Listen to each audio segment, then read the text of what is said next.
Hello and welcome back to the Academy of the Magical Art. I am Frater Ophiel, and today we are going to continue our examination of the 7 Hermetic principles by taking a look at the principle of polarity. I am starting with the principle of polarity rather than the principle of mentalism, because we are going to discuss practical application of the principle of polarity through the process of depolarizing the self, as well as talking about the principle. You'll understand in a few minutes why the process of depolarizing yourself is important, and the fact that it can take anywhere from 6 to 9 months to really get a good handle on becoming depolarized. It is easy to center and depolarize yourself for a short time, but to do it in a manner that it will stay that way over extended periods of time and become a natural way of life is a completely other thing altogether and takes time. So let's start with the principle of polarity. I will be reading from the Kybalion once again. The particular version of the Kybalion that I'm reading from is edited by Dr. Jane Mahati Smith, and not only contains the Kybalion, but a couple of different variations of the Emerald Tablets of Thoth.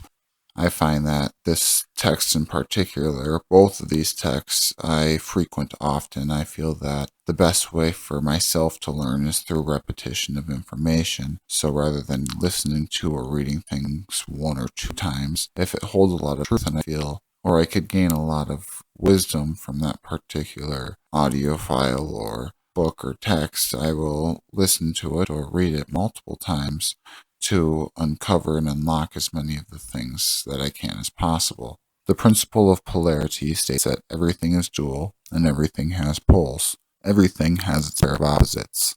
Like and unlike are the same. Opposites are identical in nature but different in degree. Extremes meet. All truths are but half-truths. All paradoxes may be reconciled.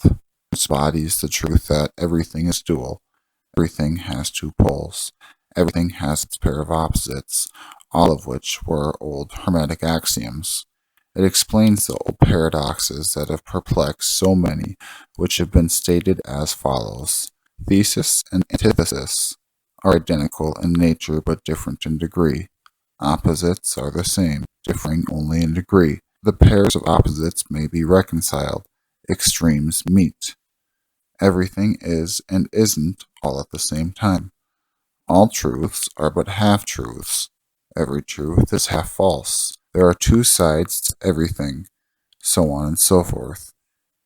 It explains that in everything there are 2 poles or opposite aspects, and that opposites are the only 2 extremes of the same thing, with many varying degrees between them. To illustrate, hot and cold, for instance, although they're seemingly opposites, they are really the same thing. The differences are merely degrees of the same thing. Look at your thermometer and see if you can discover where the heat terminates and the cold begins. There is no such thing as absolute heat or absolute cold. The 2 terms, heat and cold, simply indicate varying degrees of the same thing, and that same thing, which manifests as heat or as cold, is merely a form, variety, and rate of vibration. So heat and cold are simply 2 poles of that which we call temperature, and the phenomena attendant thereupon are manifestations of the principle of polarity.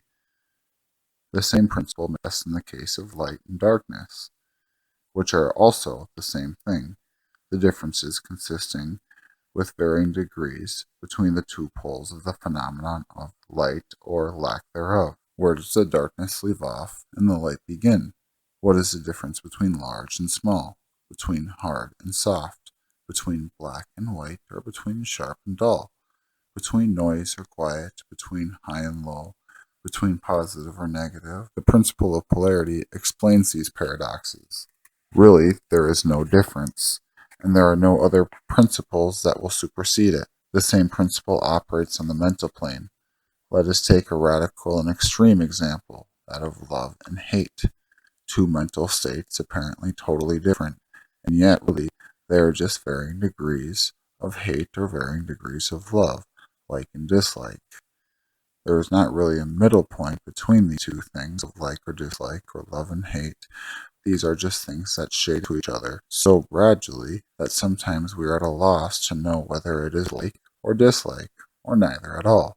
And these are all simply degrees of the same thing, as I said. And you will see that if you but take a moment and think, this applies to all things in our lives. And more than this, if we look at this from a magical perspective, it is quite possible to then acknowledge and change the vibrations of all of these things: love or hate, hot or cold, so on and so forth.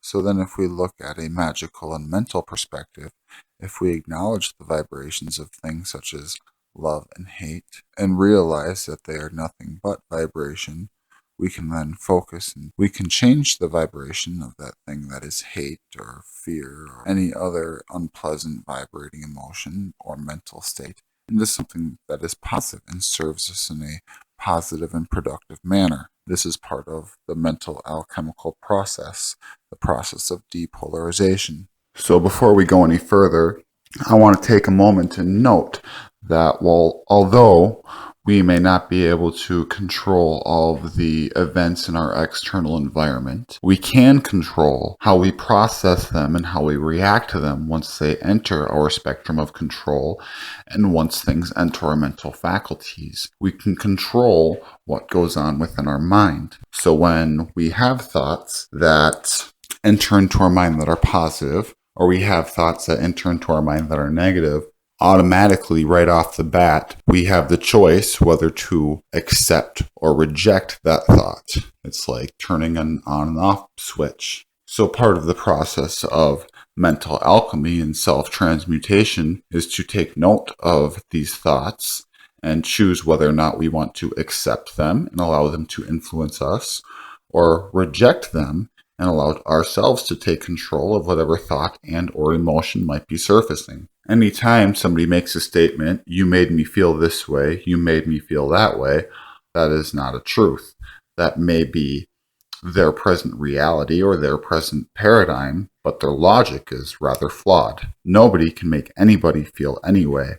That is a process that takes place within the mind of the individual, and that individual is the only person that has control over their mind. You are the only person with control over your mind and emotions, and you are the only person that will choose whether to accept or reject a thought or emotion. When somebody says something or does something to you that you may or may not like, you choose whether or not to let it upset you. You choose whether or not to allow it to make you feel happy. That is a choice that takes place within the self. So to become angry because an individual may say something that is not true about you or say something to you that is less than positive, you are giving them control over yourself by allowing their actions to influence you. It is your choice to become that way and give them that power. And it is also your choice to remain stabilized and balanced and centered. So I would like to suggest that for the next 1, 2, 3, 6 months, indefinite period of time really, take note of your thoughts and choose whether or not to accept or reject them.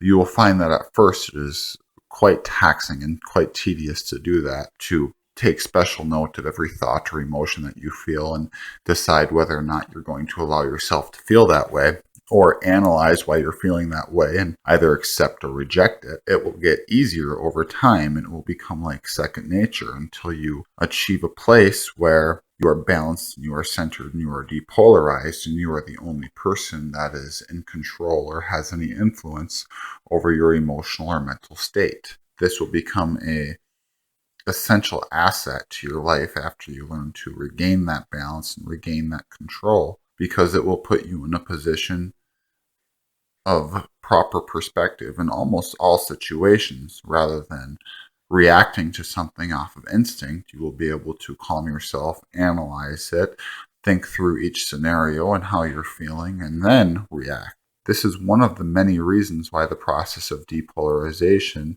can grant so much independence and personal freedom, because you are the only one in control of your mental and emotional processes. You will then begin to realize the possibility of by this being accomplished through the use of the will, and you will therefore begin to realize the possibility of these things being accomplished through the use of the will by means of things like Hermetic formulas and knowledge and understanding of these principles. You then begin to realize that things like good and evil are but two poles of the same thing, and that the Hermeticist understands the art of transmuting this evil, this fear, this hate into good by means of an application of the principle of polarity. In short, the art of yourself becomes, as I said, mental alchemy, known and practiced by ancient and modern Hermetic masters. A true understanding of this principle will enable one to change his own polarity,